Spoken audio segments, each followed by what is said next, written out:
Hey, everybody. Welcome to the Mortal Content takeover of SpeakEasy Conversations. This is, my little project that Greg helped me start with that. We're going to do something a little different. It's not hard. It's not spooky season yet, although some people would argue once you get past 4th of July, it's spooky season rest of the year. I can't argue with that. As long as it's not Christmas right now, I'm good. So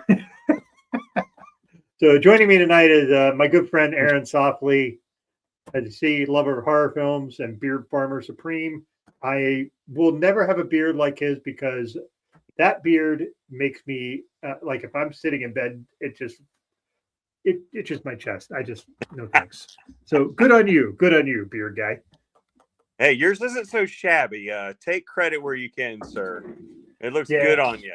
And I'm going to beg to differ. It's always spooky season, sir.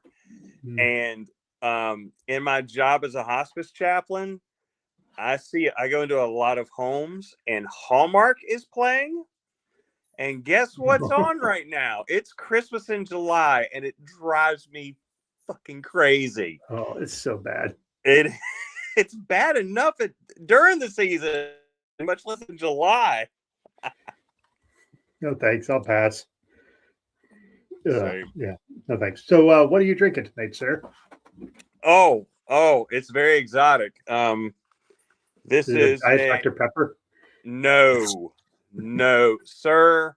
Diet drinks nearly ruined my kidney transplant. So this is very exotic, very rare. It is a Zaxby's unsweet tea. It tastes like ditch water and regret. But alas, this is my lot in life, and I have accepted it. All right. So if you're going to get a drink from the southern, because you're in the South, is Zaxby's your go-to for the drink you're going to get? If I was, let's just say if I didn't have medicinally induced diabetes and I was going for a sweet tea, which is the only way to drink tea, Zaxby's isn't bad. Chick-fil-A isn't bad, but if you're just going to go all out and just absolutely destroy your spleen, your pancreas, everything else, Bojangles is the way to go. It is dark, it is thick, and it is more sugar than tea. Yeah, you Southerners, man, if you don't have diabetes when you start out, you're gonna have diabetes. You're gonna get it. Dude, that is like part of like your legacy, I think, at that point. It is absolutely, dude. I remember it was like 3 or 4 years ago. I was in North Carolina. I'd taken my son down to meet one of his friends, and I tried a sweet tea down there, and I was like, fucking no. Like, I can't drink this. My teeth are going to fall out of my head. The fucking's going on here? My teeth were like singing. Like, it was not a great time. Like, just for someone like me, like the sugariest thing I drink is like a Sprite. And then I go down and drink this stuff. It's like, here's 5 cups of sugar. And it's like, and most people would be like, oh, wow, that's not sweet at all. I love the accent you gave to it, too. Right. You have to sell it. You have to sell it, right? You have to sell it. So. Absolutely. Yeah. So I'm going to be drinking some alcohol this evening, as I do on Fridays. I'm going to start with a Sweet Baby Banana chocolate peanut butter banana porter, which is a Doug special because I love peanut butter and I love bananas and I love them together. So, and it's a beer. So Greg would call this a Doug special because of all the adjuncts, because I like somebody's going to throw a bunch of shit in a beer. I'm going to see how they make it work. So we're going to give this a go. There we go. Sounds a lot more fun than this, cup full of sorrow that I have.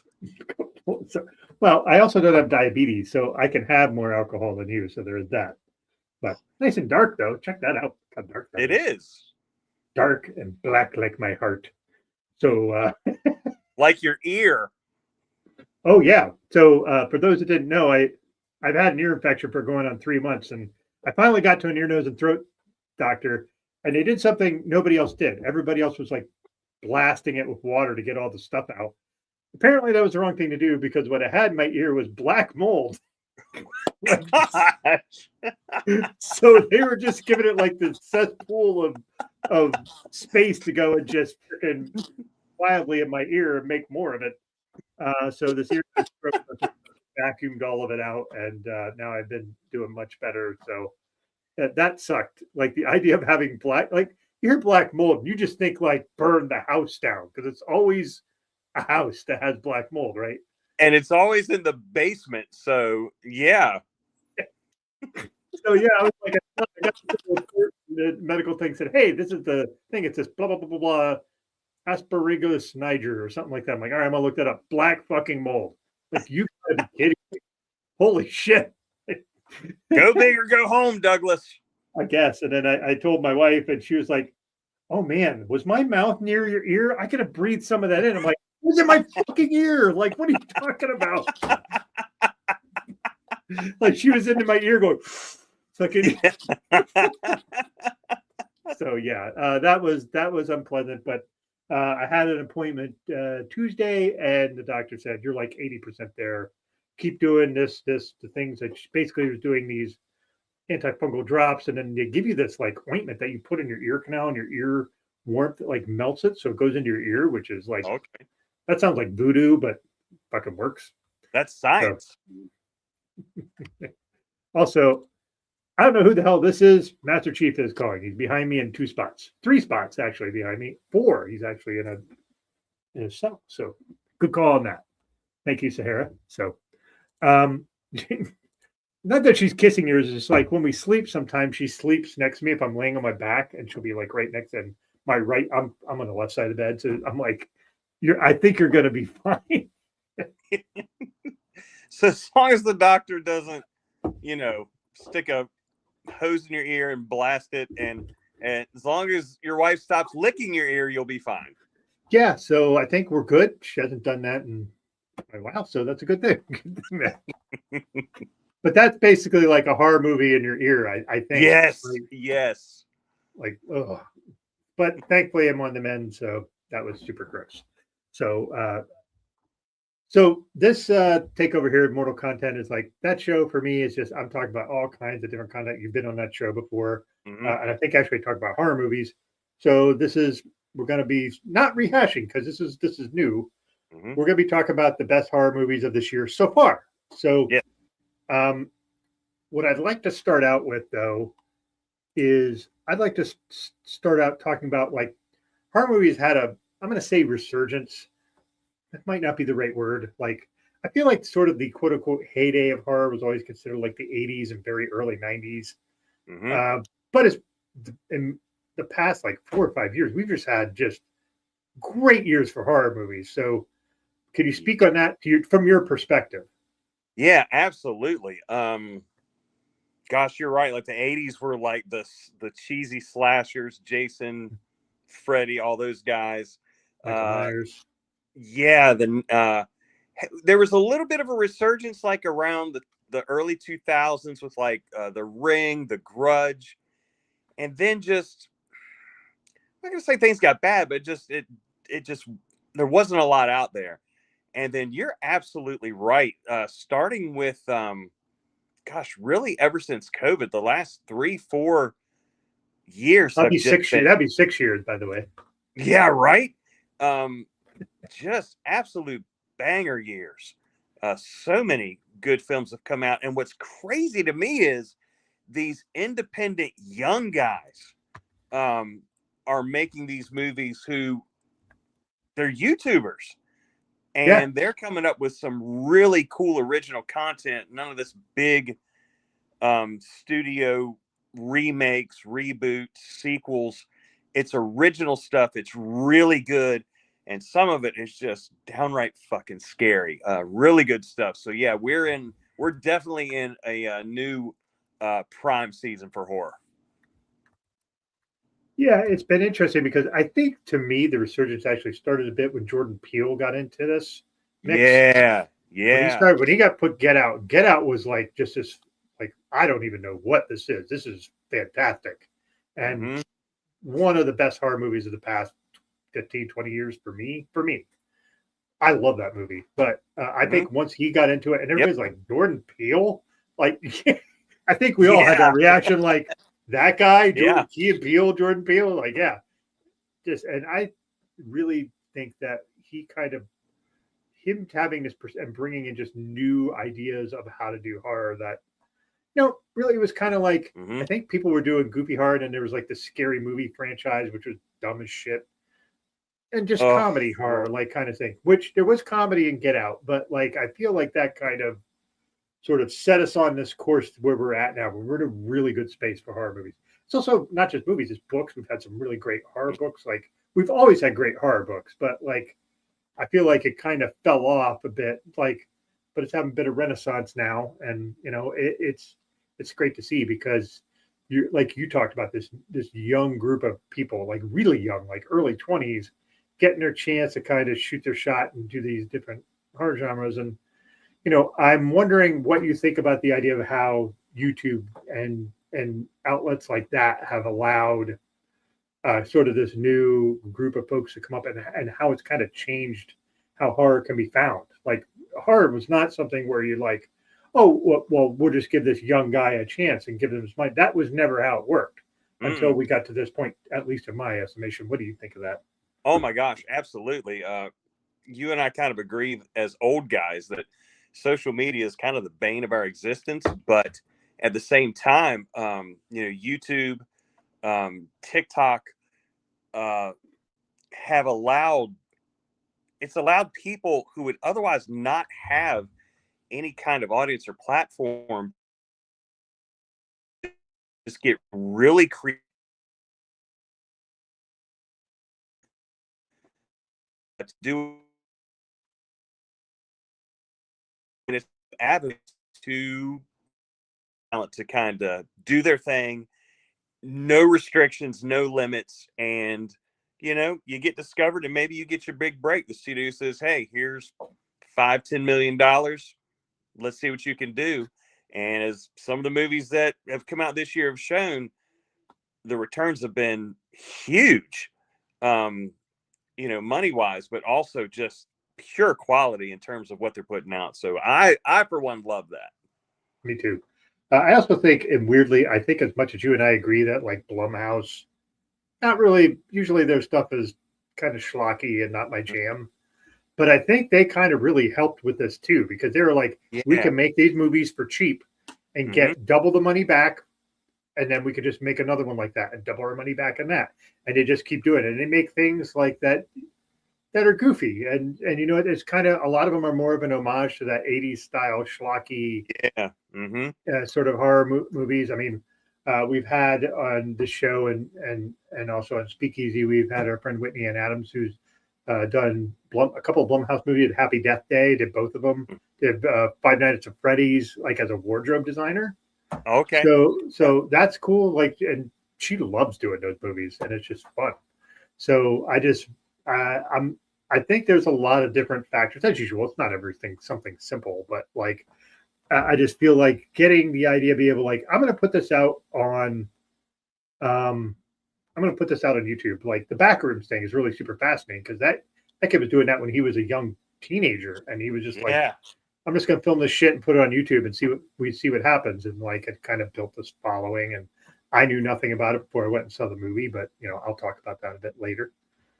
But yeah, we do have a question, and it's a good question, which I didn't think to ask. So here we go. Which scene made you audibly react in the theater? Oh, wow. What scene made me react audibly in the theater? Gosh, that's a good question. I will say that, like, recently there's part of the movie Obsession, which we will definitely talk about. Yes. I feel like that there's the part where he's in the bathroom at the end and he's about to make a choice. And if you haven't seen Obsession, go away for a minute. You think it's going to turn out one way where he's going to make a choice. All right, I just got to do this. And then all of a sudden he changes, and I was like, oh. And I wasn't sure where that was going. I know my wife probably saw it with me, and she probably saw that coming, and because she's a pattern recognizer and she does all that sort of stuff. I remember being like gasping at that, like, so Yeah. that's a recent one. Same movie. When she is just standing in the corner and the lighting is very dark. So good. Oh my gosh. Go back to sleep. Oh, and my youngest daughter loved that movie. And she came home and did the makeup and came out in the middle of the day. And it's frightening Yeah. what they did to make that effect. That was one. And then Evil Dead Burn. Oh my gosh, is just all gas, no brakes. And they showed this in the trailer, but the scene where the girl is crawling through the house and in the background, just there are bodies flying everywhere. I'm just sitting there. I might not have reacted audibly, but I'm sitting there gripping my chair. The tension is so high. That was really good. So those would be mine just off the top of my head. Good question. Yeah. I mean, there's a lot of them. Like, I think, like, I mean, like, for instance, like, I am a person, like, when I watch movies, I am not trying to figure things out. I don't do that. I want to just kind of ride the wave and take me where you're going to take me, right? Mm-hmm. So I remember seeing The Sixth Sense. Yeah. And there's, the scene where he realizes that, oh, I'm dead. And the kid is talking to me as a ghost. And there's Mm-hmm. like, there's a million clues in that movie. And I know you're a big M. Night Shyamalan fan. So I know that, but that I remember just being like, ooh, eyeballs like real big kind of thing. Yes. That was a visceral moment when I finally saw that. I didn't get to see that in the theaters, but when I saw it, the big twist, like, holy crap. Now, just as an aside, we've talked about this before. Watching that back in like 99, 2000 was a much different experience than watching it now. Mm-hmm. Now, yes, that movie's still creepy, but the ending fucking makes me cry every time. Yeah. Every time. Because, when you have been with somebody for, as long as like I have, I'm coming up on 29 years, just the thought of leaving them behind and watching how well done that is. Oh Yeah. gosh, hits me right in the gut. So very different experience now, but still very good. Yeah, I could see that. I remember being like in the moment being really fucked up by the scene in there where Haley Joel Osment finds the videotape Mm-hmm. at the wake and realizes that the mom had been poisoning the daughter and killed her. And I was Yeah. like, oh my, like that actually really fucked me up. Like that Yeah. really fucked me up in the middle of the Yeah. movie. That's not even like a major thing. That's a small piece of that movie. And that really fucked Yeah. me up. Yeah. Oh man. So I don't know. We could talk probably ad nauseum about that particular subject. So Yep. yeah. It is interesting, just the idea of like we're looking at this resurgence, but like, is there a particular genre that you really grab it? I think I know what it is because you and I talk pretty much every day. Mm-hmm. But is there a particular genre that you prefer, and is there a genre that you would like to see more horror movies made in that genre because you feel like there's either not enough or maybe somebody could really kind of take the reins and do something really amazing with that? Yeah. I really gravitate more to the for lack of a better term, like the highbrow horror. The like Backrooms is definitely that. Undertone, definitely that. I really like those, and the movies that are like socially aware horror. Love those as well. Having said that, I do like a good slasher from time to one. You just watch to you just let your brain turn to jelly just for fun. What I'd like to see more of, and I know there are plenty out there like this, but I just don't feel like like American filmmakers do enough of that. Body horror. We got some great ones like with The Substance. And you know who needs to do one? You know who needs to do one? Christopher Nolan needs to do a body horror movie. Not going to spoil anything in The Odyssey, but there is a sequence that you will know it when you see it. Holy shit, was that just creepy and so well done. He needs to do a body horror flick. And that was not a CGI scene. No. That was done with like real stuff. That was not. Yeah. Yeah, we're not going to spoil that. That movie is amazing. Go see that fucking movie. Yes. You will not be disappointed. So that's not a horror movie, but yeah. I mean, The Substance was just. I really, really thought that was an amazing freaking, because it wasn't just a body horror movie. It was like a real commentary on the pressure on women to look a certain way and all that. It was just a great freaking movie. I mean, I'd seen Christopher Nolan say something that he was interested in doing horror movies. He made some comment about that. Now, but I saw somebody on Instagram Reels say something like he should do Dante's Inferno. Oh my God. And I was like, holy fuck. That is an epic horror movie. Like an epic horror movie. How amazing would it be to see Nolan do Dante's Inferno? And I was like, that would be insane. Yes, do it. Like, he's entered this era where, like, I can write a blank check and do whatever the fuck I want. That's what The Odyssey was. Yeah. And he's earned that right. He's, I think, the best filmmaker we have right now. Absolutely. For me. Absolutely. But him to do Dante's Inferno would just, please do that. Yeah. He said that his turnaround's 3 years. He said it's going to be longer. He said that the Odyssey nearly killed him. It wore him out. So, and he's getting up there too. So dude, take your time and do Dante's Inferno. Yes, agreed. Hey, JH, if you're going to read that, get ready to sit down for a while. It's old English. First of all, it's not like reading stuff we read now.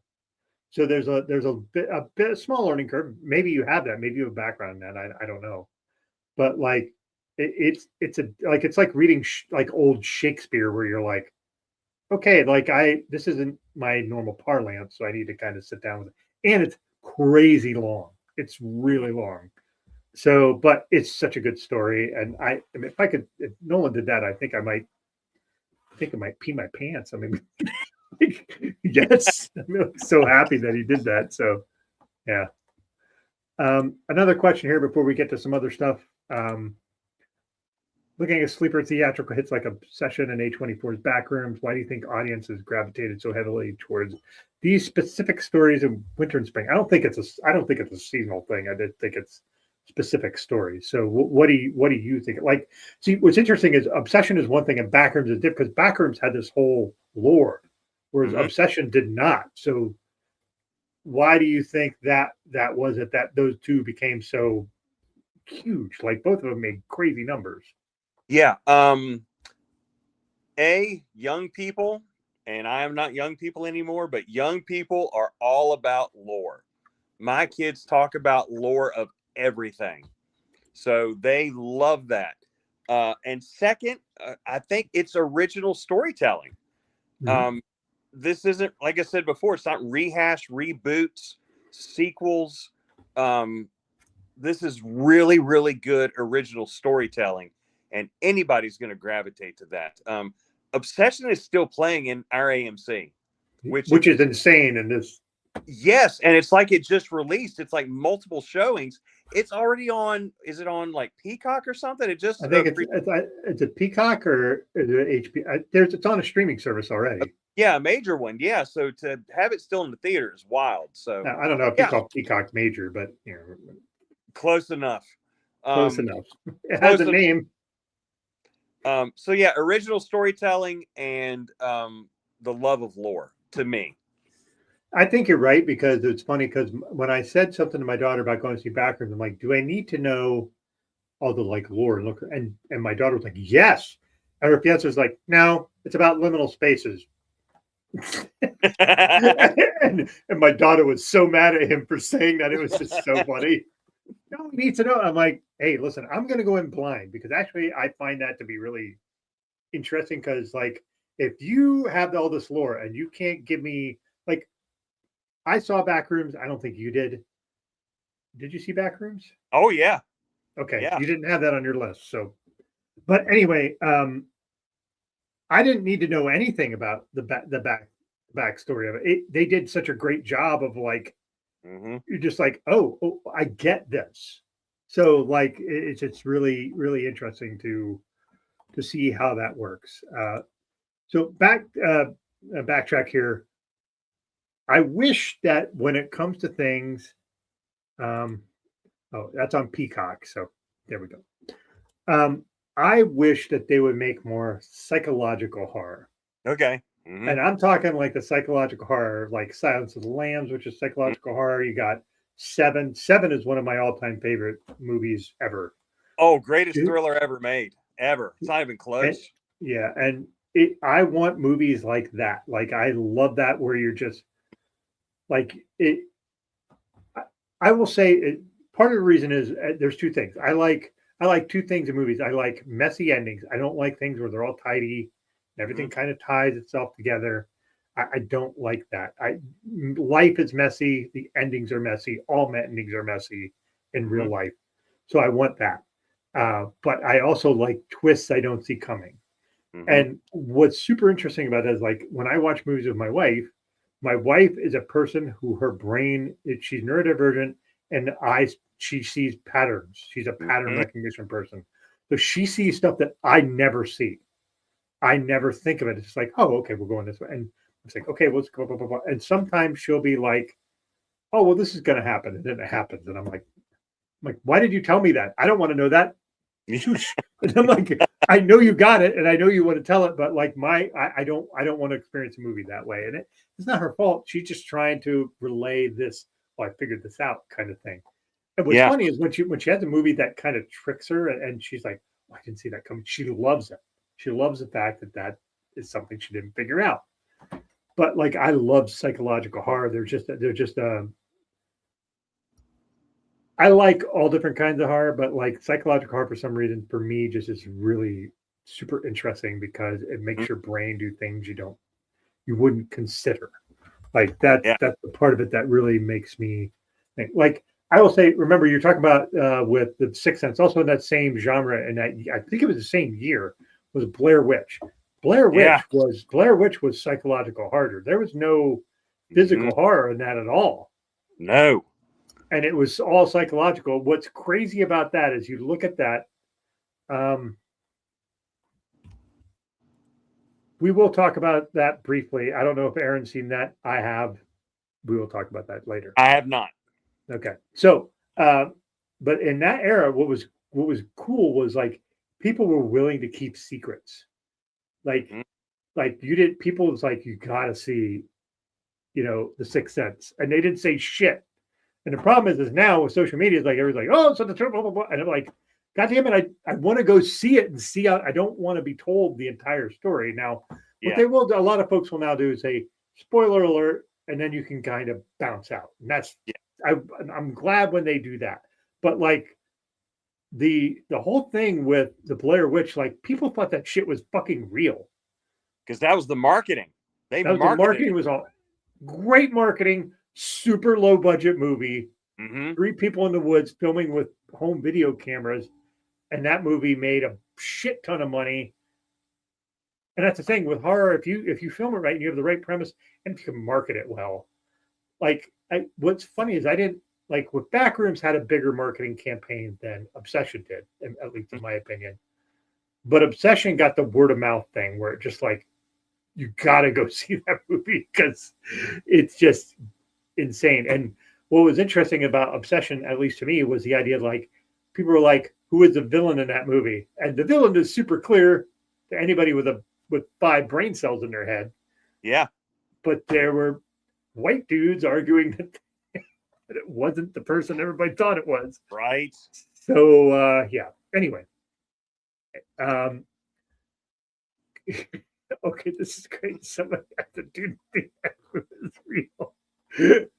Hey, that was 1999. That it was alternately a ridiculous time and a more innocent time when it comes to movies, at least. Like people It could go was. see. My 20-year-old just showed her boyfriend. He's never seen the original. So they watched it the other night, and he looked at me. He said, "Dude, did you believe it was real?" I'm like, "Bro, same thing. You got to understand. Back in the late 1900s, I love how you put it. It was a more innocent time, and yeah, everybody wondered. And what that movie gets shit on today, and it shouldn't, because it's phenomenal. Blair Witch was phenomenal, and they're putting out another one. 2 of the 3 original cast members are coming back in some kind of way, and I wish they'd leave it alone, because number 2 was terrible. The reboot wasn't good. Yep. Yeah, just that's one they should have left alone. But anyway, Agreed. Yeah. Agreed. So yeah, I absolutely love that fucking movie. Mm-hmm. But again, it was a different time where you could go to a theater and you could be in line, and there are people coming out seeing the movie and just not saying shit, or they'll be like, "Man, you're gonna love that." Yeah. Like, and if somebody did fuck up and reveal it, people would get furious, and that person would have to fucking have someone escort them to their car because Yeah. So before we get to our discussion about what we saw this year so far, I'm going to have a second one. This is one of my favorite beers, and they actually redesigned the label. So this is the double bock from Trogs, fucking the Troganator, which is double bock lager. This is a nice dark lager. God, one of my favorite beers. Like, it's just dark and roasty and everything. We'll see if they change the labels. Hopefully, they didn't change the recipe, because the recipe was excellent. Well, how was the banana split one you just had? That one was okay. It was actually, there was not much banana flavor in there and almost no chocolate. It was like a really super roasty porter. But it had, like, the problem is when they put banana in beers like that, it's almost always extract. And there was like that sort of saccharine aftertaste that I didn't care for. The thing is, Dew Claw they make Sweet Baby Java, Sweet Baby. They make a bunch of different variants of this porter. I just hadn't seen that one before. It was fine. It was not great. It wasn't bad. But this, are you done with your I no longer have any regret. Because you drank it all. Yeah. Well, cheers, my friend. God, I love that beer. And the thing is this drinks so smooth and so easy. It is 8.2% ABV. Oh. This is not a light beer, but it drinks super light. It's got a tiny bit of sweetness to it. That's a great freaking beer. So, all right. So let's talk a bit about, yes, sir, Monty. No. Love that fucking beer.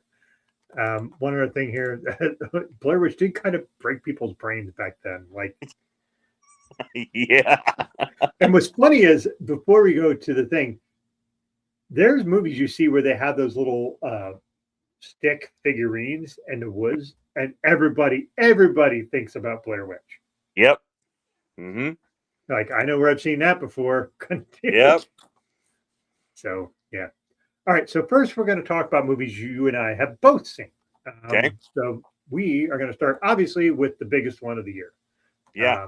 Obsession. So without spoiling it, which is, we have JHC's watching. He hasn't seen it yet. He plans on seeing it this weekend, I think. Let's talk a bit about this. Why does this work for you? Oh my gosh. So it's very it's in the same vein as The Monkey from last year, which I didn't see. Oh my gosh. If you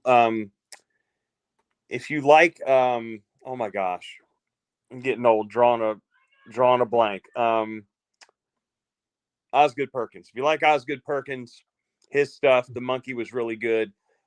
Very dark humor. Same vein with a MacGuffin in it. And the monkey is the MacGuffin, the little object that really doesn't have a whole lot to do with the film, but it moves the plot forward. This and in Obsession, it's got a MacGuffin, the One Wish Willow. I liked it because it was darkly funny, while at the same time just being absolutely creepy in what it shows. Like I heard Ari Aster one time say that horror movies take drama and turn it up to 11. That's exactly what this movie did when it comes to toxic relationships. It turned that aspect up to 11, and it did not let off the gas. No. And what's interesting, and I would agree with you, there is like some elements to this, and I wish I could speak to it, but I don't want to ruin anything. There's a particular scene where the lead character Bear is having sex with the lead female character, and it's fucking heartbreaking, just heartbreaking. And you know exactly what I'm talking about. Yep, it's heartbreaking, and it's just like, and I was there with my wife, and my wife was just like shaking her head because women know, women know. So yeah, this movie made $1 bajillion. I don't know if this was I forget if this. I think this was made for $1 million, which in movie parlance is peanuts. Nothing. And I think Backrooms was made for like $5 or $10 million, which is again in movie parlance is peanuts. The Odyssey I think was like through 250 million. Yes, as a comparison, right? So it was not a new concept of what the story was, but it was new in how they presented it and how they filmed it and how they made the characters. One thing that I have is the only gripe I have with that movie is what fucking record store today has 6 employees? They all have more than one. And also, they're all working at the same time. What music store is this? Where is this? That is my only qualm with that movie. That I just looked at it like, I get what you're doing. That is not reality. Yes, not anymore. No. So, highly recommend. Please go watch this movie. Absolutely, please go watch it. It is so worth it. It's on streaming now. Please go watch it. I think, as Greg said, it's on Peacock now. So please go watch it. You will not be disappointed. One of the better horror movies I've seen the past few years. Yep, absolutely. I agree. The next one we both watched, 28 years later, The Bone Temple. I think you and I had different opinions on this a bit. Tell me about your thoughts on this particular movie. I feel like the first one in this new trilogy was better. I'm not I can't remember what the little group in the jumpsuits are called. Like, I just could not relate to that at all. I get what they were doing, but just couldn't relate to it. Now, Ralph Fiennes was phenomenal, as he is in everything. That dude could read the phone book, and he should win an Oscar. But yeah, I liked it. I didn't love it. But I mean, it made me want to see the third one whenever it comes out. And, of course, the original star Cillian Murphy has a nice cameo. Yeah, that was cool. So makes you think he's going to be in the third one. So yeah, it was good. I didn't love it. I'm of the same mind. I thought it was good. By the way, the guys that were there were either called, you could call them the Jimmies. He called them the Fingers. Yes, that's right. Okay. So, and they were all people that had to wear white wigs. And basically they were like, the leader basically called Old Nick, which was basically a reference to Satan. Yes, that's right. So, and again, Ralph Fiennes was great just great. He was great in the other 28 years later too. Mm-hmm. I just love what he does in these movies. But again, you're right. That guy could. He's played the gamut of every freaking kind of character you could think, and he always just nails it. So he Yeah. was him, and I forget who I don't know the name of the guy who was playing basically the berserker of the zombie guys Oh, who was naked all the time. Samson. Samson, called him Yeah. Samson. He did so much with so little. Yeah, he did. So I like the movie from that perspective. Again, Ray Fiennes could do no wrong in my opinion. So, like I said, I thought you probably liked it more than I did, but maybe I'm wrong. I think you both. But I think again, I thought the previous movie, just 28 years later, was better than this. Yep, But I agree. I like the focus on Ray Fiennes and the fact that he was singing 80s songs. Just made me laugh. Yes. Yeah. So yeah, that was again, it's definitely worth the watch. It's not Mhm. something where I'd say don't watch it. It was good. I've seen people really rave about this. I think the previous movie was better, but Yeah, agreed. yeah, yeah. Next one up here, Hokum. Mm-hmm. I I think we had a very brief conversation about this. Yeah, Please tell me what you thought about this particular movie. I really liked it. The director, this is the guy that did Oddity, right? Which Oddity, yes, which you loved. I I loved Oddity. I did not like Oddity that much. This I felt was much better. Still loved the folk horror aspect. The old hotel just tickled my brain. And what's the actor's name? Adam. Adam Scott. I would have had it right. Dude was just perfectly smarmy and creepy. And an asshole. Yes. So Plays a great asshole. he does, and so I really like the folk horror aspect of it. So yeah, it was really good. I enjoyed it. Yeah, I'm with you on this. This was one of my favorites this year. Mhm. There was one element of this movie that was very predictable, which is unusual for me. But they kind of beat you over the head with it at the beginning. So yeah, it was. I just feel like it was good, Mhm. really, really good. And Adam Scott played it. What's funny is Adam Scott plays these kind of like things like Parks and Rec and like all these different things, but like in Severance, Yeah. like it just really great. But he plays just an absolute asshole of a person, Yeah. and and it's funny because through this he gets a catharsis of realizing what happened when he was a kid and all that stuff. Mhm. I really, really, really like this.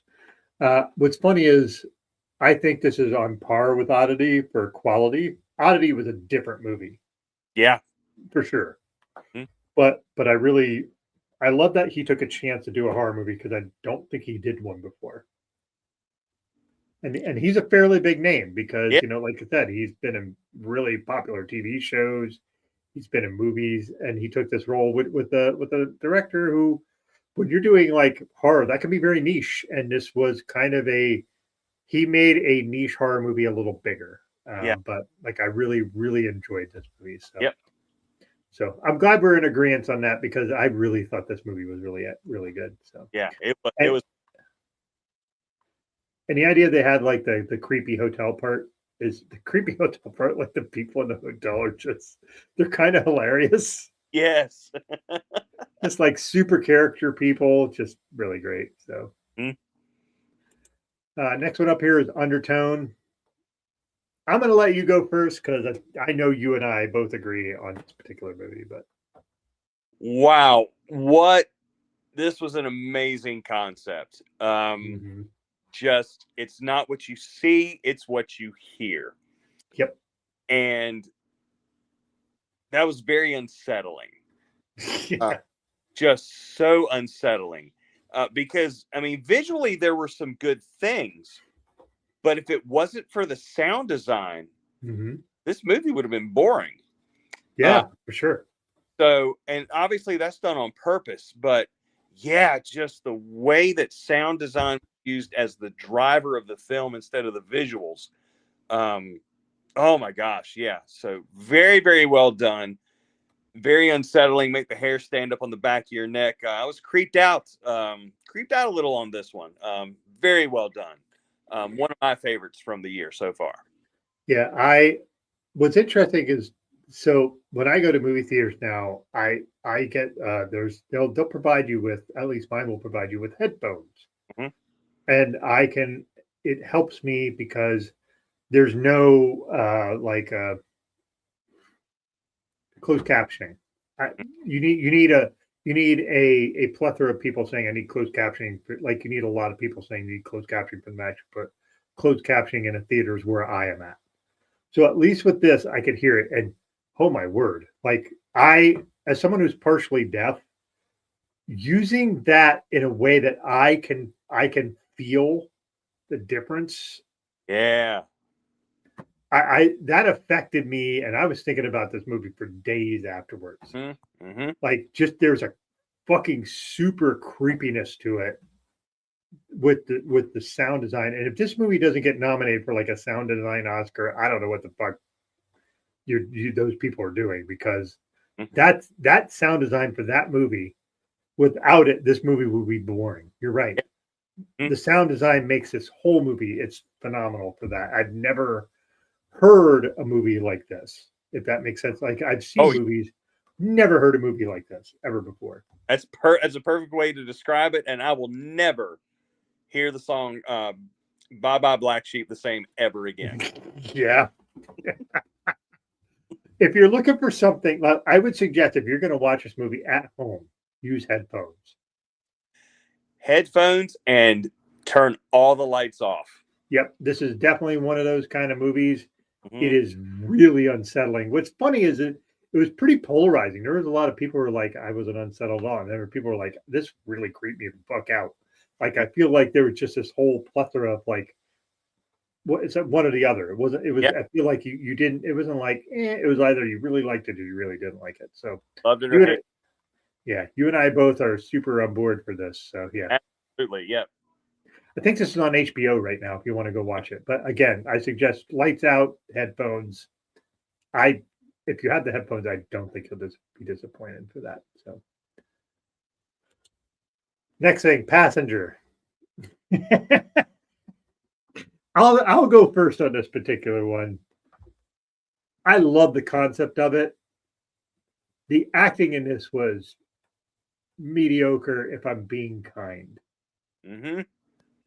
The great jump scares. I'm going to say this is, out of all the movies I've seen this year, horror movies, best jump scares I saw. The Mm-hmm. acting is just subpar, but the jump scares are pretty awesome, and the concept of what it is pretty cool. But just the acting just left a lot to be desired for me. Yeah, the execution was not great. Now, my wife hasn't seen it yet, but she would love this because, Yeah, I um, know she would. yeah, this isn't going to ruin anything. Camper van, Van life. hobo lingo, all of that is in this. She would love this. What's crazy to me is that all the trailer was the opening scene. Yeah, That's it. Like good trailers give enough of the plot to whet your appetite. Bad trailers reveal everything. That trailer was just weird because it's like it's just the opening act. You get no clue about any of the rest of the movie much at all from it. So yeah.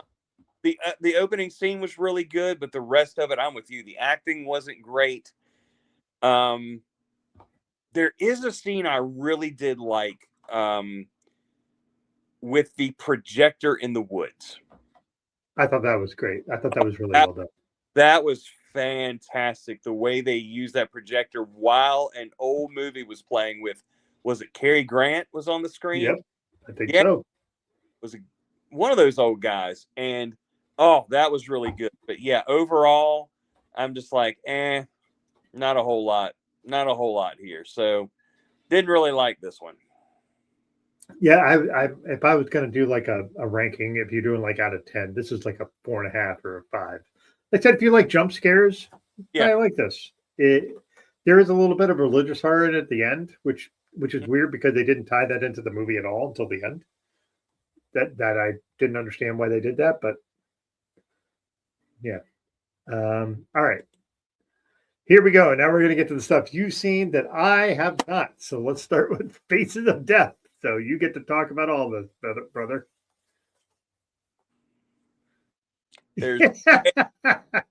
There's a way to do remakes. There's a way not to. This is a masterclass in how not to. This movie is ass. And it got like really decent reviews, and I don't understand why. Gosh, it was one that made me mad sitting in the theater. I'm like, awful. And like, there's some really good actors in it, and they did their best with the material that they had. It reminded me a lot of Halloween 3, Seasons of the Witch, which is not like the rest of them at all, but it's very meta because in that movie on a TV screen, the original Halloween is playing. That's kind of how this movie does. You see some scenes from the original mockumentary, which, by the way, that is an absolute classic. Yep. It's really boring as hell. But if you're Gen X, watching that movie was a rite of passage. For sure. And you go back and watch it now, it's like, oh my gosh, we really watched this and thought it was scary. But this movie was just god awful. I'll never watch it again. Hated it. Don't waste your time, Douglas. Hated it. Oh. Well, I'm glad that. Well, again, that is a rite of passage from our generation. Yep. Watch the original Faces of Death. They were terrible. They were always terrible. But it is a rite of passage. All right. So next, Evil Dead Burned. You mentioned this earlier. So this was one when I saw trailers. I'm like, listen, I haven't watched an Evil Dead movie in fucking 20 years. This looked excellent. So you said all gas, no brakes. Give us a little bit more on that. Good gracious. Okay, so unpopular opinion, I do not like the original Evil Dead. I don't like Evil Dead 2. I don't like Army of Darkness. Now my 20-year-old, those are her favorite horror movies. She loves anything Sam Raimi does. I didn't realize Sam Raimi did this. So yeah. Now he produced this one. He didn't direct this one. So I don't like the originals, and the remake from about 13 years ago, it was all right. But Evil Dead Rise, fantastic. Because it was less comedy and more terror and a lot more gore. Holy cow, there was so much gore. So Evil Dead Rise was really good. This one, not quite as good, but holy cow, definitely a worthy successor to Evil Dead Rise. It is just straight gore from opening to ending, and it's really, if you like gore, this is the one you want to watch. It's really well done. I don't want to spoil it because I think it's still out, but I mentioned that one scene where this girl is just crawling through this house, and in the background they're just bodies flying everywhere in absolute destruction of this house. So if you like that kind of horror, the call it what you want, Deadite zombie, with a lot of good special effects, this is definitely one you don't want to miss. Very, very good. Okay. Like I said, the trailer for me, like I said, I've not seen an Evil Dead movie. Like what was the one you said? Army of Darkness. Army of Darkness I liked. The other ones not so much sold on, but like Army of Darkness I liked. So but again, this is the thing. Everything's subjective. We all have our different likes. Yeah. So, Yeah, this movie is not that. yeah. Although, what's his name? Bruce Campbell. Yeah. Does have a nice little cameo if you're looking for it, because he's in every one of Sam Raimi's movies. And Raimi produced this one, I think. So he makes a interesting cameo. Yeah. Nice. I'll definitely have to check that one out. So all right, next up. Again, you've seen way more horror movies this year than I have because, yeah, you're a bit more of a cinephile than I am. So yeah. Here we go. Next one. Leviticus, which I wanted to see. Oh my gosh. Genre wise, it's more drama with horror elements. Okay. There's definitely horror elements in there that are very well done. But this movie,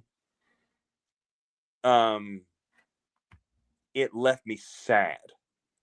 And I can't really say in a good way or a bad way, because it definitely falls in the socially conscious genre. Okay.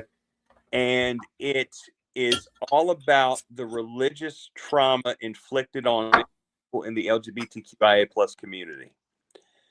And that's where the horror aspect comes in. That's how they portrayed that. Heartbreaking film, very, very good. Excellent movie. Even if it wasn't horror, it was so well done. But yeah, of all the horror movies I've seen this year, this one by far moved me the most emotionally. It was very well done. Yeah, but that's the thing. Horror can be a lot of different things, and some things Yep. can be just slasher and just you're just having a good time, and could be other things that really get you in the gut. So yeah, It is the most flexible and diverse genre of film out there by far. agreed. So yeah, I'll definitely be checking this one out. I remember I saw a trailer and I said, "This looks right up your alley." You're like, "Fucking right, it is." Yep, And it was. all right, Lee Cronin's The Mummy, which has had a lot of mixed reviews. I'm really curious what you think of this particular one. So Lee Cronin's the one that directed Evil Dead Rise, and he has said this movie is in the Evil Dead universe. Really? Definitely had that feel. You could tell the same director did these two movies. I loved it. It was a good time. And I think that's the best way to describe this movie. It was a really good time. Jump scares, some, oh my gosh, some gore. I will never cut my toenails the same way again. If you know, you know. Oh gosh, I could feel it now. Uh, just some really good. Again, if it's in this universe, Deadite, zombie, possessed. Um, it's a possession movie. And I thought it was really well done. There's nothing significant meaning wise. It's just a really good time. I love this movie. Yeah, I really am intrigued by that. I was a little because I heard so many topsy turvy reviews of this. I was like, and Lee Cronin's not a person I follow a lot as far as a director, so I was like, maybe I'll just wait. But like, now that you said maybe I should give it a go, I'll kind of be on the lookout for that to do that. So. I mean, when the end of the year comes and we actually rank everything, you can feel free to disagree with me. Okay. Next up, Send Help. Rachel McAdams. First of all, fucking love Rachel McAdams. I haven't seen this movie. I love that. I love how she actually does a million different things. Mm-hmm. I'm really curious. So, if I remember, you really dug this movie, but I could be mistaken. It was good. Very against this is Sam Raimi. He did this one. And very, very Sam Raimi. A lot of comedy in it. It was It was good. I didn't love it, but I liked it. I mean, just kind of imagine if, let's see, if say Castaway, Lord of the Flies, and 9 to 5 got together and had a love child. That's what this movie would be. 9 to 5. I love they threw a Dolly Parton movie in there. That's great. Right. So yeah, it was good. Nothing outstanding, but it wasn't terrible. It's worth a watch. Yeah. Well, I feel like the trailers made it seem like everybody who works in corporate America can understand Rachel McAdams' perspective on it a little bit, where some young dipshit gets fucking bumped up above you, and you're just like, God damn it. Yeah, and if you have ever been in that position, you will love this movie. Yeah. So I think that is. Oh wait, sorry. This one I did not see this one either. Scream 7. Talk about that. That doesn't sound like a ringing endorsement to start off. Oh my gosh, this franchise is tired. It is worn out. It should have ended a long time ago. There was just nothing original about this one. It's like, oh, they brought Nev Campbell back. Yay. So what? She had nothing to work with. So yeah, it was boring. So, and it didn't help that the people beside me kept yapping the whole time, but they were bored because it was just not great. And they've already got number 8 planned. I'm like, y'all just stop. So yeah, did not care for this. Listen, I'm a Nev Campbell all in on that woman, but like if she didn't have much to work with, like I said, I think I stopped watching Scream after 3. That's when it yeah, 3 was okay because the trilogy aspect, and one of them, I want to say 4 or 5, dealt with the moving into the digital age, but now it's just like retcon reboot. Like, yeah, you have long run out of ideas for the quote unquote rules and how they work. So Yeah, it stop.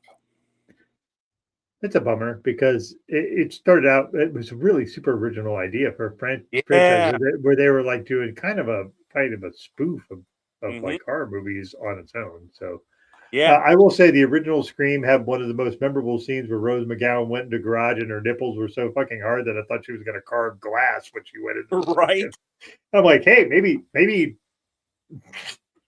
do editing on that because holy shit, like that was a little much.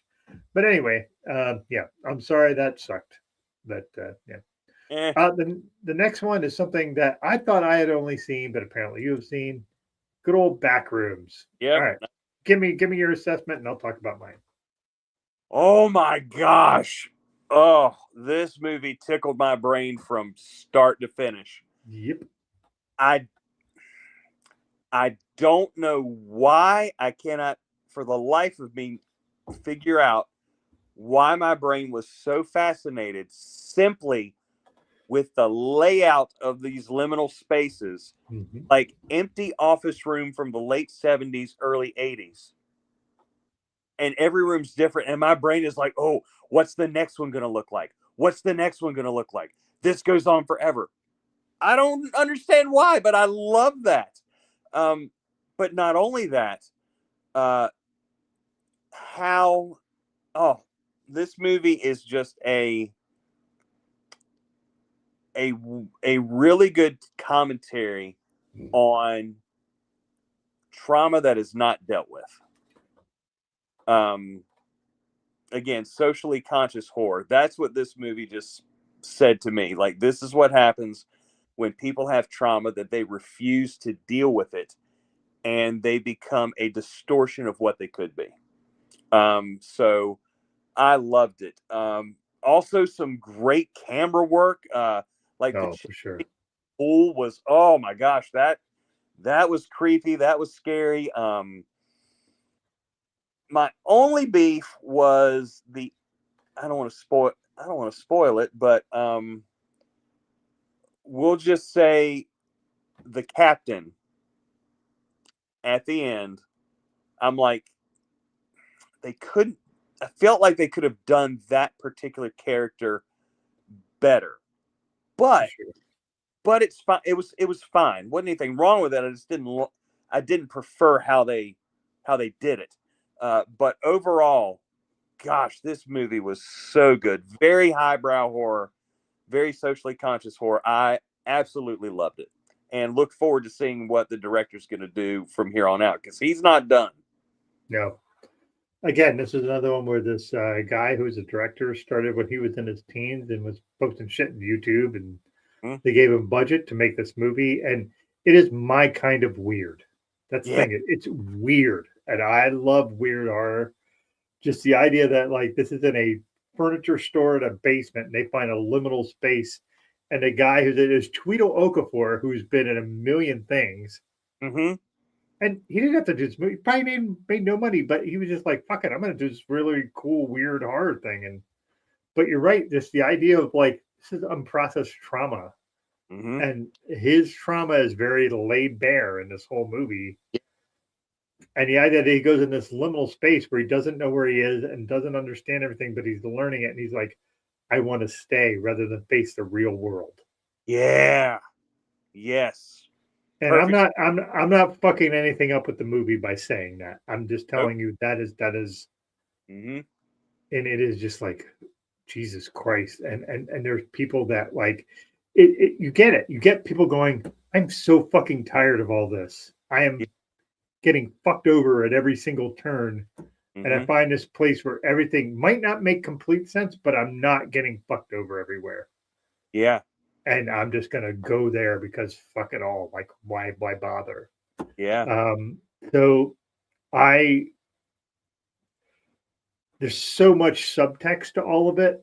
Mm-hmm. And I love the idea of, like you said, it's like 70s office spaces that change.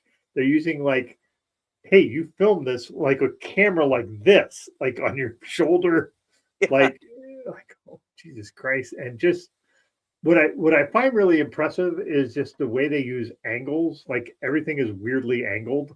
Yes. Mm-hmm. And just being able to film that in a way that makes that really work and get you to understand the angles of it. And or even if not understand it, be like, oh shit, that's why is that like that? But like, and then you go and they're like, well, it's just the way the liminal space is.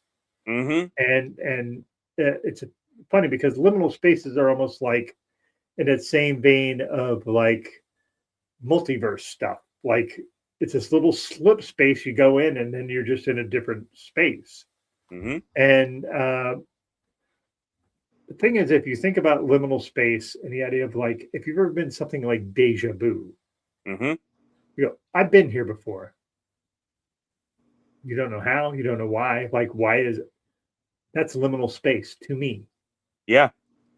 Like, does that mean like it kind of plays into a million things of the idea of like, well, like, are you going to go into this space? Maybe. Why not? Why wouldn't I go there? Well, maybe it might do this. Yeah, but look where I am. Like this, the guy that Tweedle Okafor is like, I'm in a desperate situation. Yeah. And he goes in and tries it. Like, I just, if you like weird horror, just go see this too. Like, it's worth it so much. Absolute must see. Yeah. Yeah, we've had two definite must sees and Obsession in this. There's other things I would say are must see. These are super must sees. Like, if you're going to rank them, like this and Obsession are right there. So we're going to get into two that I know you haven't seen. Okay. Iron Lung, which I just watched today. I missed it. Wait, you watched it today? Yes, I did. Where did you see it? You have to go to YouTube. You have to go to ironlung.com, and then you have to click on ironlung.com is run by Markiplier, who's a guy who's made this, who's a YouTube dude. And it's something my daughter, Markiplier is somebody who my daughter has watched for 10 years. My daughter's 21.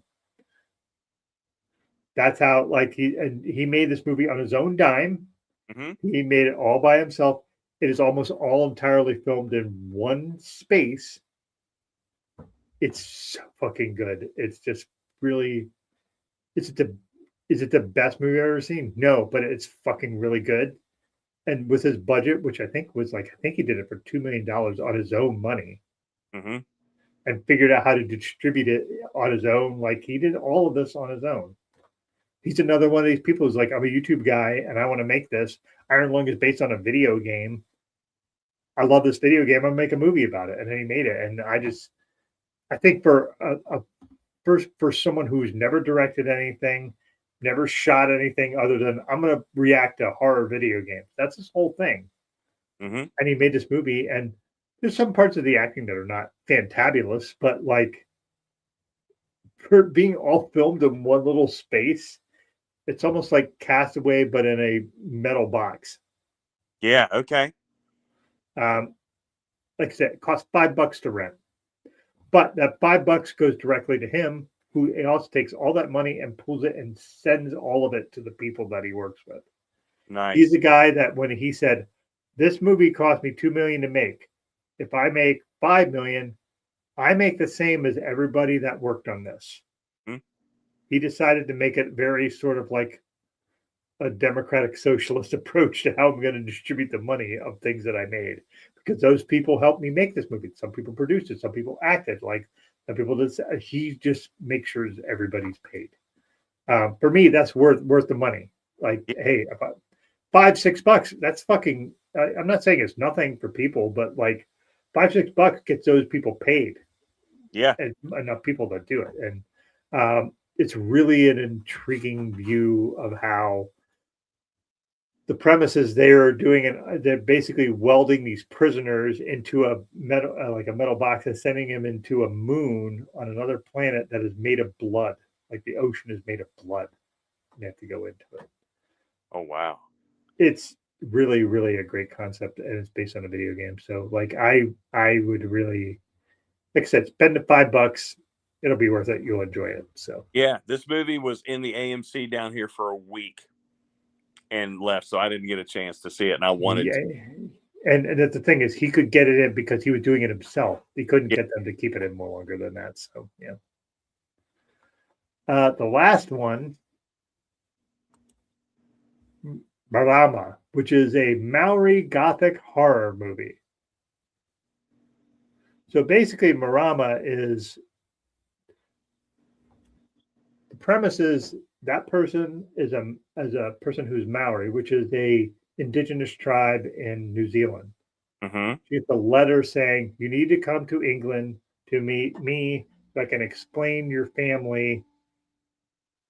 And she goes and learns about her family.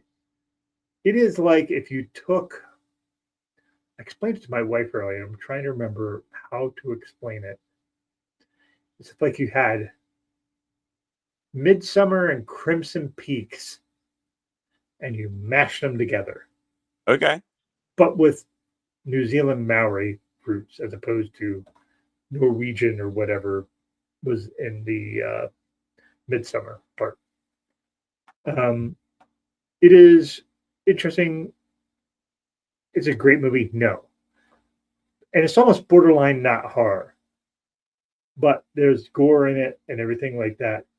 I think, to me, I said to my wife, I'm glad I watched that because the people that made it were Maori folks. Mm-hmm. So me watching that gives them the ability to make something else. Yeah.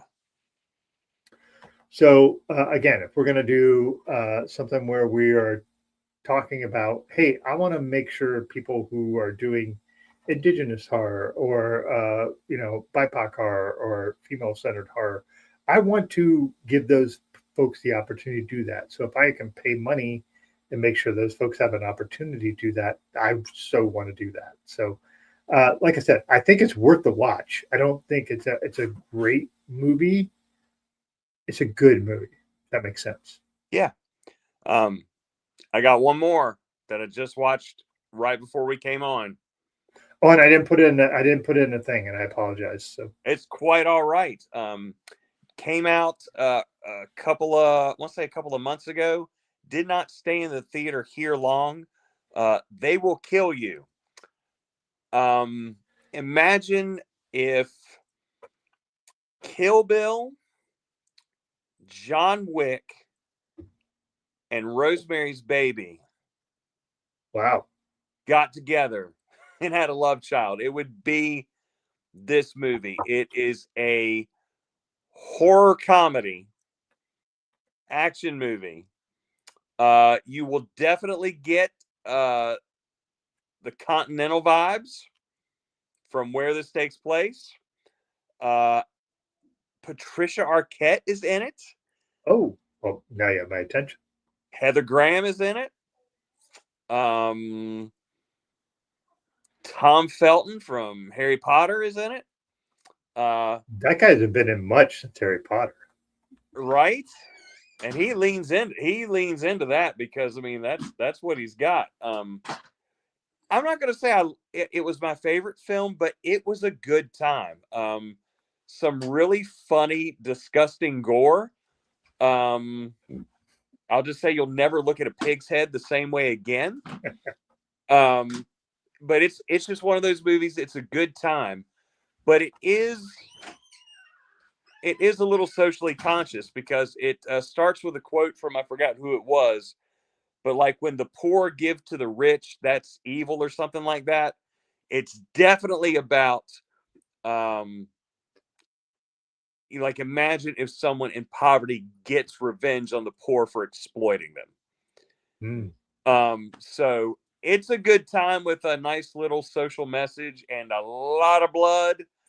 Some interesting kills, interesting concepts. Not bad. It's worth a watch. I think it's on HBO. So They Will Kill You. It's definitely on HBO. So yeah, I remember that. So, I'm going to give you a question here before we pop off Okay. with some other things. But who gave the standout leader supporting performance this year?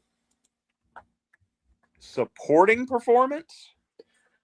Lead or supporting? Lead or supporting. Okay. Oh wow. Holy cow. Mine's going to be Indy Navarrete from Obsession. Okay. Yep. She's a lead female character. Like, I'd never heard of that woman before. Her performance in Obsession is just like, who are you? Why are you not in more things? Like, yeah, like, just fucking wow. I'm going to agree with that. Gosh, your viewers have great questions.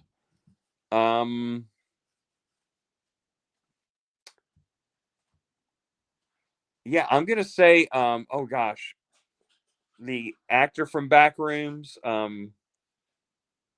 his name is Tweeta Okafor? Yes. Oh my gosh, he was fantastic. Mm-hmm. He was fantastic. The two actors from Leviticus were excellent. Very good. Yeah, I think those would be my picks. Yeah, So I think you're right. So yeah. I'm the same. That there's a lot of nominations you can make out of that, with the kind of the plethora of things you could have picked this year for real. So yeah, so we could talk a lot about different things, but let's talk a little bit about, we have not quite half a year. We're in July.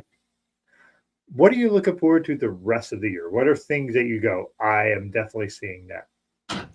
Oh gosh. First and foremost, and it's not even close. Robert Eggers has another one coming out at Christmas. I knew you were gonna do this. Werewolf. Oh my gosh, it looks so tremendously good. Definitely in the vein of Nosferatu, same look, same feel. Yep. But like Nolan is my favorite director. Eggers is my favorite horror director right now. He knocks even over Ari Aster? Huh? Even over Ari Aster? I think so. Aster is really good.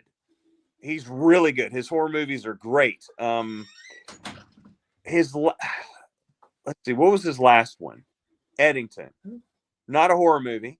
No, but you like that. You like that movie, I think. I did like that one.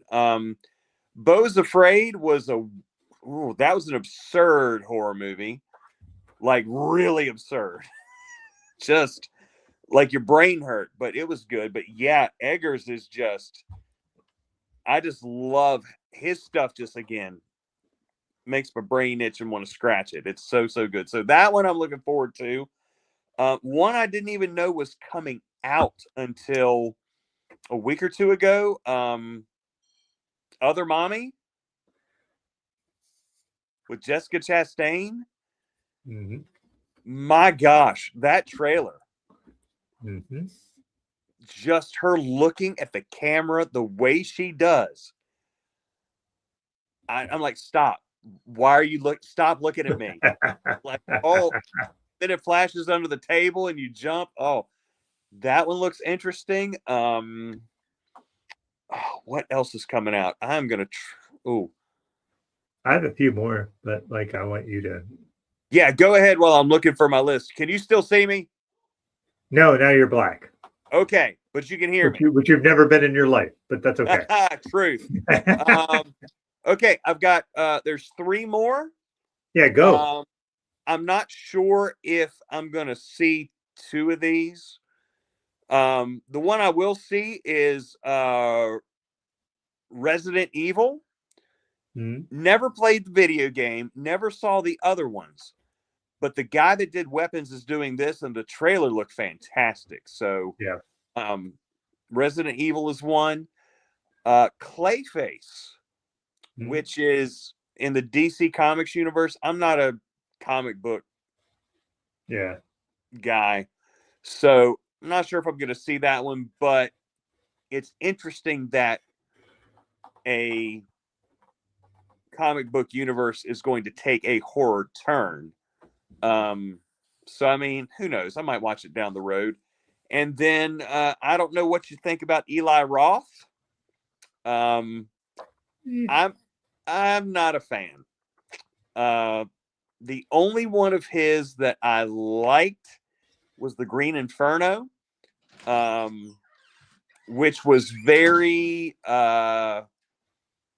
Cannibal Holocaust inspired the Green Inferno. That one was okay, but the rest of his stuff I just haven't really dug. But he's got a new one coming out in 2 weeks called Ice Cream Man. I'll probably check it out and probably be disappointed. But right now that's what I'm looking at. What you got? Yeah, I will say the only movie from Eli Roth that I like was the original Hostel, because it was a really different concept. Very different. Yeah, I'm gonna say I'm gonna agree with you with Other Mommy. Other Mommy is based on a book called Incidents Around the House by Josh Malerman, which I read, which was a phenomenal book. It's a book, basically it's a horror book based around an 8-year-old perspective of a haunting. Okay. So the book is done entirely in 8-year-old dialogue, which is not something. It's an adult horror book done in an 8-year-old dialogue. Nice. I know you were saying something. You were hoping that they were going to try to stick with that concept. I'm really worried, but I'm super interested. That's Other Mommy. So, yep. By the way, Josh Malerman also wrote Bird Box, which is the one with Sandra Bullock where you can't see anything. He wrote that book too. Yeah, I like that one better the first time when it was called A Quiet Place. Yes, A Quiet Place. My wife has a lot of issues with that because as a organic inspector, like seeing all the rows of corn being perfect, where the only way you can do that is if you are using a machine. Yeah, and I'm sorry, sand is not going to make you quiet, and somebody is going to rip ass at some point. Mm-hmm. So yeah, I hate that series. Yeah, for the same reason. Yeah, I am with you on Werewolf. Listen, Nosferatu was just really fucking it. What's funny is seeing Nosferatu in the theater was not great for me. When I saw it at home and I could actually read what was being said. Okay, yeah. Awesome. It's awesome. Mm-hmm. So I'm really interested in seeing how Werewolf was done. Other Mommy, like, yes, Look up the trailer, JHG. You're going to be very happy with what you see. There's two ones that I have that you did not talk about. One is called The Dog Stars. Oh, yeah. Okay. Mm-hmm. Josh Brolin, some guy I've never heard of. It's a post-apocalyptic thing. Looks really super interesting. Yep. I'm really curious about that. Then there's one called Hope, which is like a monster horror movie. Basically, like an alien monster comes to Earth and just terrorizes the shit out of everybody. Okay. And it looks fucking amazing. This is a Japanese film? It's an American film. It's like an English film, but it's made by a Japanese director. Gotcha. Yeah, I know the one you're talking about. Yeah. It looks so fucking good. Mm-hmm. I have not talked about Godzilla. I have not been a giant Godzilla. Like, I didn't see any of the recent ones, which are apparently fucking great, like Godzilla Plus One, Godzilla Zero. Like, Coke Zero. I didn't see any of those. But apparently those movies are great. I have not seen them, but like I have seen it in color. I saw the black and white one in the theater. Okay. Completely different experience, and those movies are phenomenal. So Okay. yeah, forgot about that one. I'm looking forward to that one too. Yeah, so those are interesting. So I'm trying to think. We have the anticipated movies. How many other questions? Is there any other things you want to discuss about horror? Because there's a million things we could discuss in this genre. Is there anything you actually want to kind of touch on that we haven't? Holy cow. Again, that makes it very open because there's fucking 50,000 directions we can go. Buddy, I don't know what Buddy is. Do you? Now I'm gonna have to look it up because my brain is gonna be like, Buddy. Oh no. Buddy is it's like a Barney horror movie. Oh my god, it looks like it's like Barney and Teletubbies had a baby. Oh my gosh. Show it, Doug. Share the screen. All right, hold on. All right, here we go.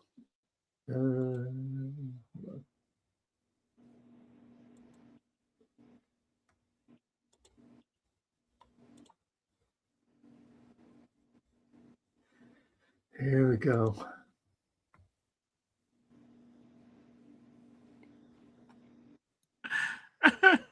Oh dear. Friendship and weapons. Mm-hmm.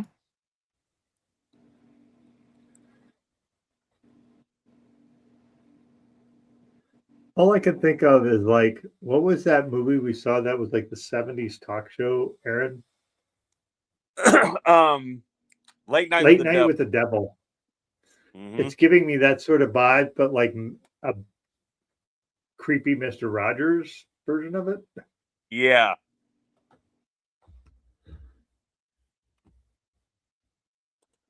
Yeah. Haven't heard of that before, so. No, I haven't either. Yeah. So maybe we'll have to check that out. You're not gonna go see Buddy, Doug? Probably not.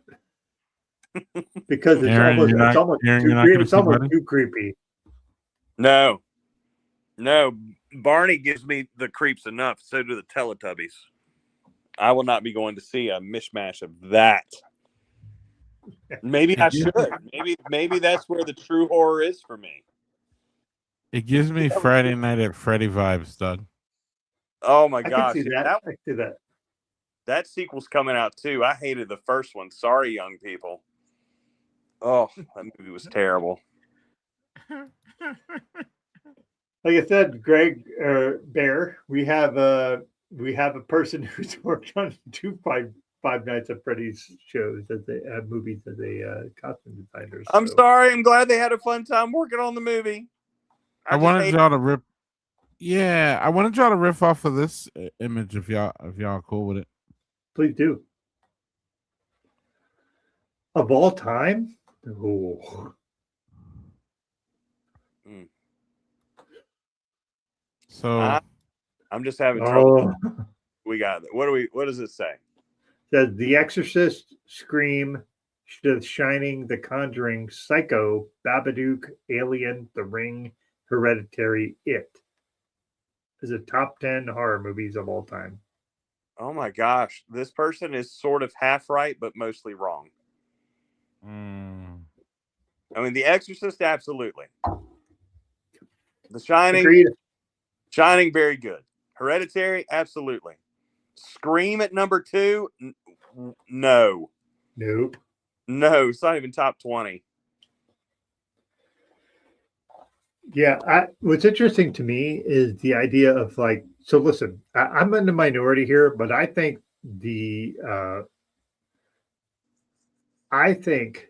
that Midsummer is better than Hereditary as a horror movie. I know I'm in a minority of that. What's interesting, I'm glad they put the Alien in there. I think Aliens is a better horror movie than Alien. That's the second one, but Psycho. I will always shit on The Shining because one, Kubrick fucked up the fucking lead actress in that mentally for fucking months. Fuck him for that. Also, Stephen King hated that version of The Shining, and I agree with him. The Shining book is 50 times better than that movie. This is where Douglas and I disagree, but we're still friends. Yes, and I agree with you that Scream, maybe if you could put it 10, maybe I could agree with that. I can get on board with that. Also, The Babadook, fine movie, not 6. I got bored with The Babadook and turned it off. I might have to I have to rewatch it, but I was so bored. It was so slow. Yeah, and it's funny if you watch Psycho. Psycho seems slow now too, but like The Shining was the slowest shit I've ever. It was so fucking slow, and I was like, oh my god. And then when I watched, what was the Flanagan? Dr. Sleep. Dr. Sleep. His interpretation of that was a million times better than The Shining. I remember I think we talked about this, Doug, that he went to Stephen King and said, "Hey, I'm going to do this."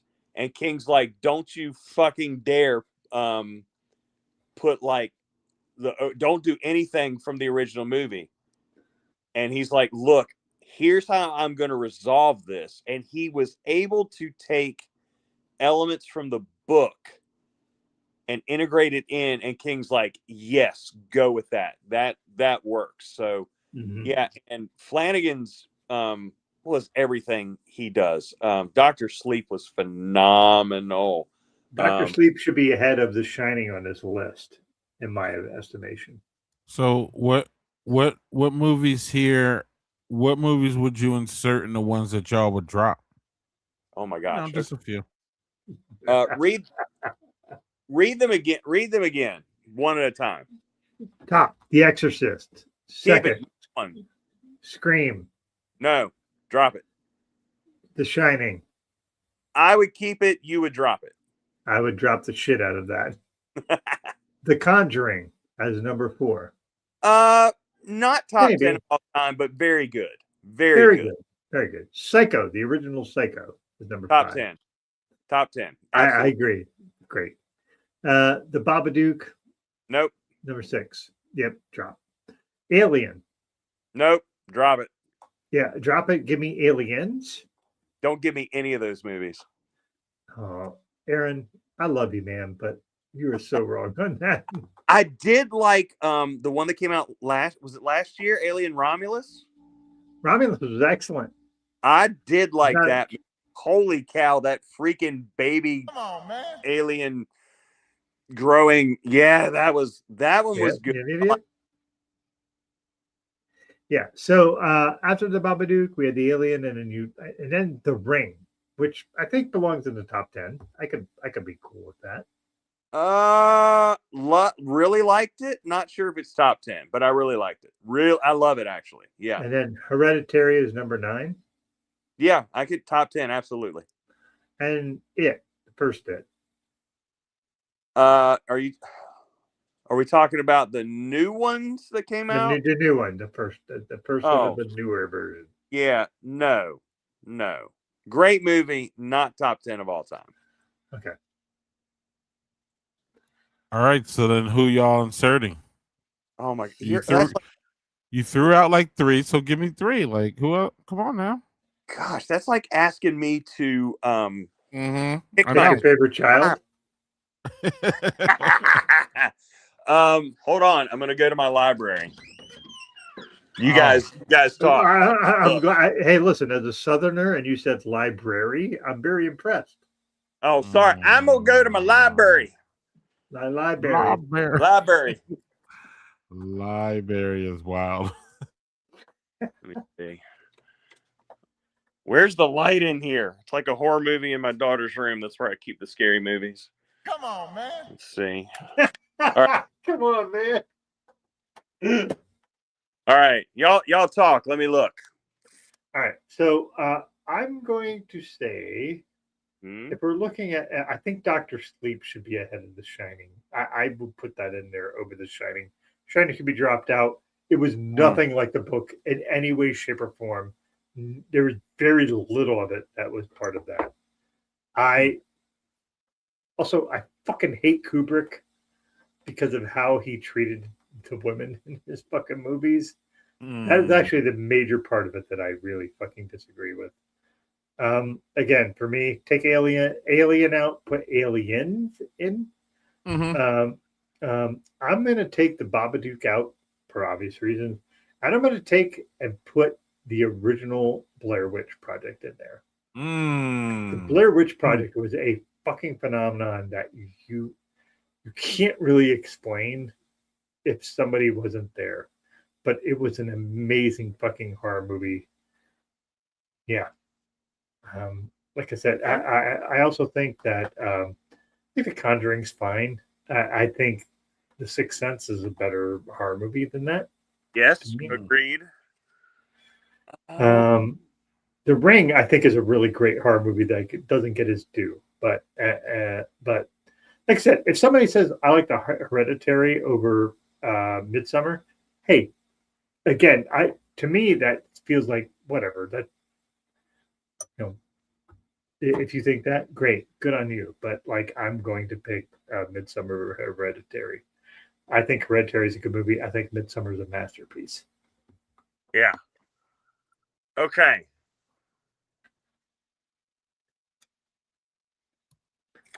Aaron's in dark. I will say that things could change whenever, but just for today, Night of the Living Dead. Fantastic genre shattering film that was also very socially conscious. First one to have a black actor in the lead. There. Still kind of creepy. What else do I have up here that's really good? Oh, again, might not be top 10 tomorrow, but Mother is fantastic. Mother is a fucking great fucking movie. God damn, I forgot about that. That is a masterpiece. That is a masterpiece horror movie. Well, put it in there, Doug. You just got to throw something else. All right, put up the list again. We have the I did the Conjuring out. Put it in there. Stick it in there. Get it in there. I will take. Here's the thing. I love it. Take that out. Put Mother in there. Mother is a fucking horror masterpiece. That is crazy and weird and fucking awesome. Amazing. Let's see. I always have a soft spot for the 1930s Paramount monsters like Dracula and Frankenstein. Yeah, I'm gonna say no on that, but that's me. They might make it. All right. Last one, the original Halloween. And oh yeah. Original Halloween's creepy as shit. Last last and probably least, but not really, and this is you're either gonna love it or you hate it. There's no in between. Skinamarink. Most people hate that movie. I absolutely loved it.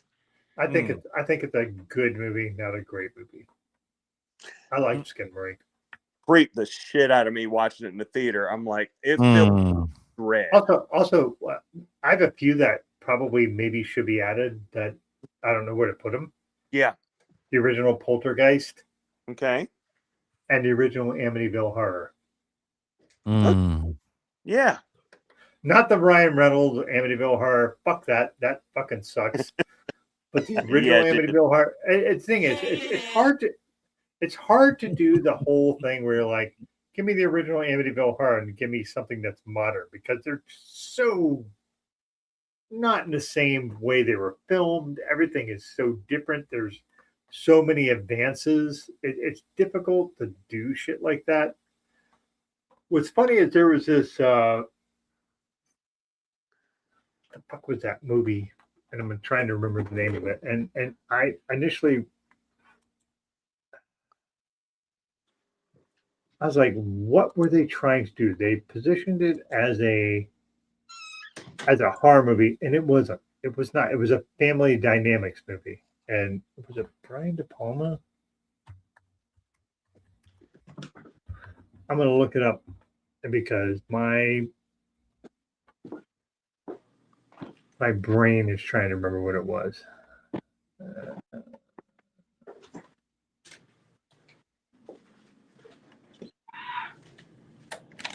No, it was I'm going to look it up because what the fuck was that? Wing. All right, dudes, I hope you don't lose me. My battery is about dead, and I'm upstairs where the internet is the most spotty. But I'm going to plug in real quick. Come on, man.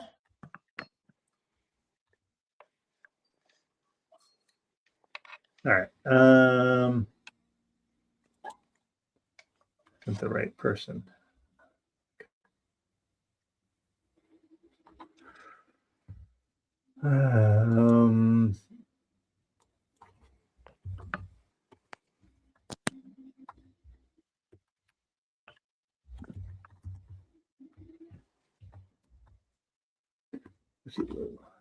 That's the person I was looking for. I think it's link.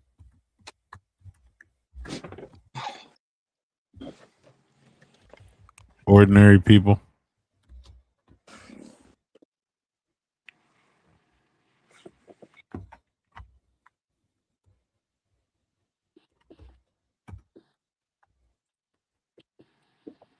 All right. So there was what was the movie?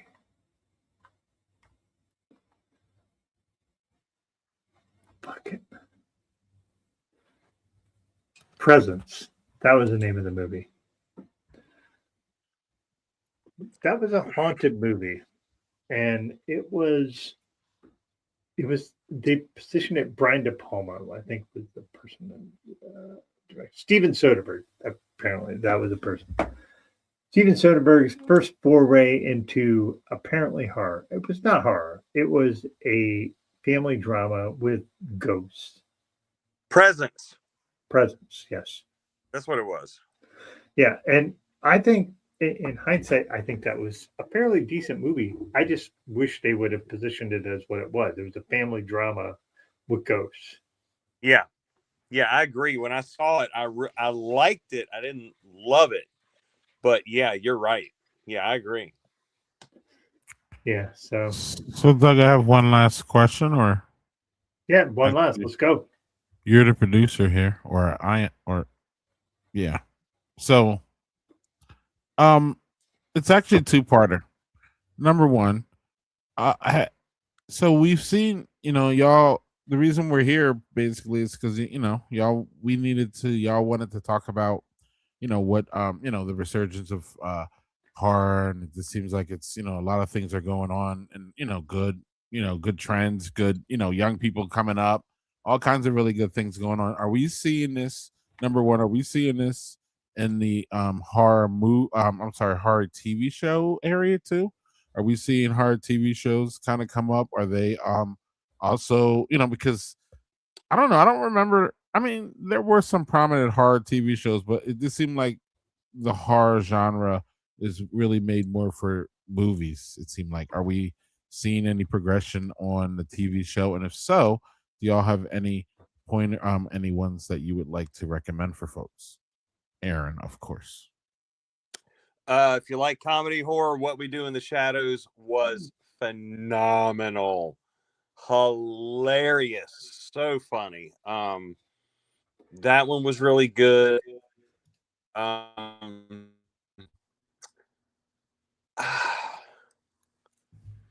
Like, Aaron, I think there are a lot of shows you like with the It horror show, right? Wasn't there an It show? Welcome to Derry. It's pretty Yeah. good. Yeah. Not my favorite thing, but it was pretty good. So there's some shows with horror elements. But they're not straight horror. Like, I mean, House of the Dragon can have some horror elements because you got a dragon breathing fire on somebody and burning them to death. That's pretty creepy and scary. But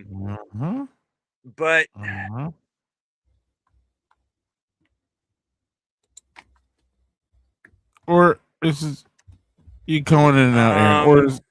Or is really horror good. just made for movies?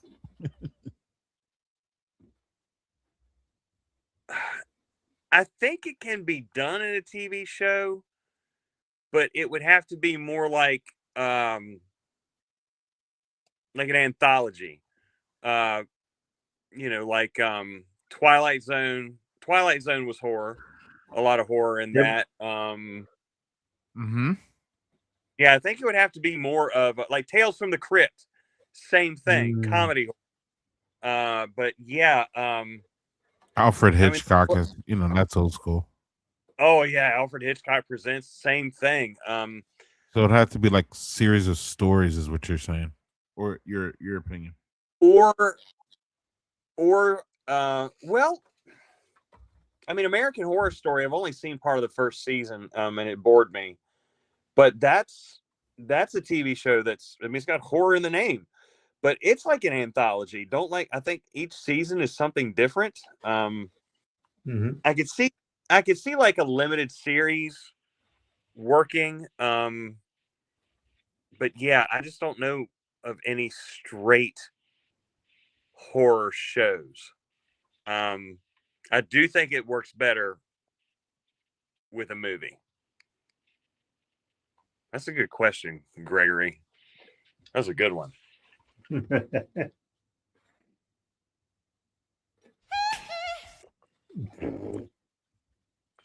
What's the second part? Doug, what's going on? Is the horror genre, has it touched TV shows? Do you have any TV shows that you like? Yeah, we actually need. Yeah, we actually need to talk a bit about. I think Amani asked about Widow's Bay. Widow's Bay is like the funniest horror show I've seen in a while. Like, it's on Apple TV. Listen, if you've not subscribed to Apple TV, it's the cheapest fucking app you can subscribe to out of all of them.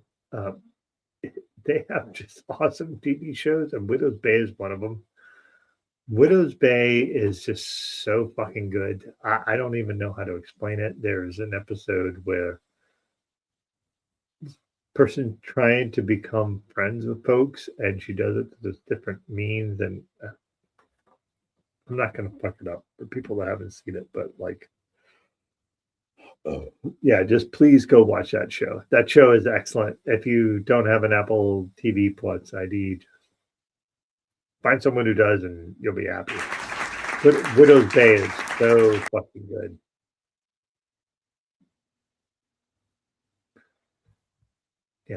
Yeah, again, there's a million TV shows. Something Bad is Going to Happen on Netflix is a great horror show as well. So yeah. Aaron looks like he's ready to fall asleep, so I think we need to wrap this up soon. Doug, when's the next Mortal Content and who's on it?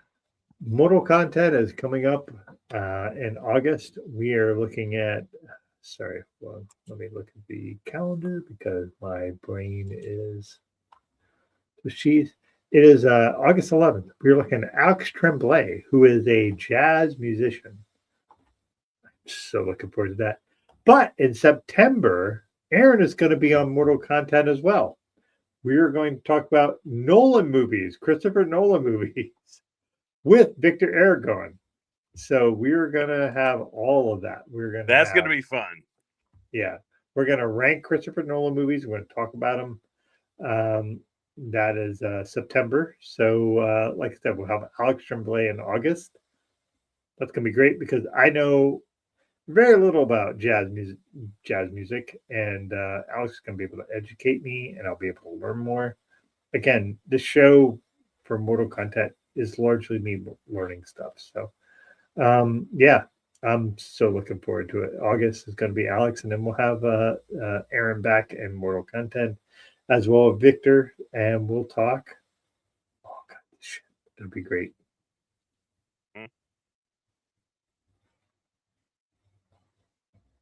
So, gentlemen, when is the sequel to this show? I'm going to assume early 2027 when we can give our definitive rankings for 2026 horror.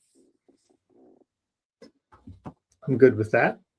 Producer, how about you? Bear.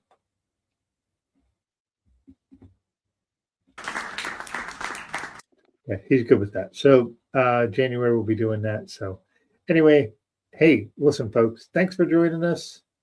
Been great. I really enjoy having Karen on, just bullshitting about horror movies. One of my favorite things to talk about. So yeah. Absolutely. Anyway, Douglas, I was just going to say thank you. As always, it was a blast. It's always a blast when we hang out. So anyway, folks, we will talk to you next month. And yeah, and then we'll also talk to you Friday. So cheers, everybody. Take care of yourselves. Love you all. Cheers.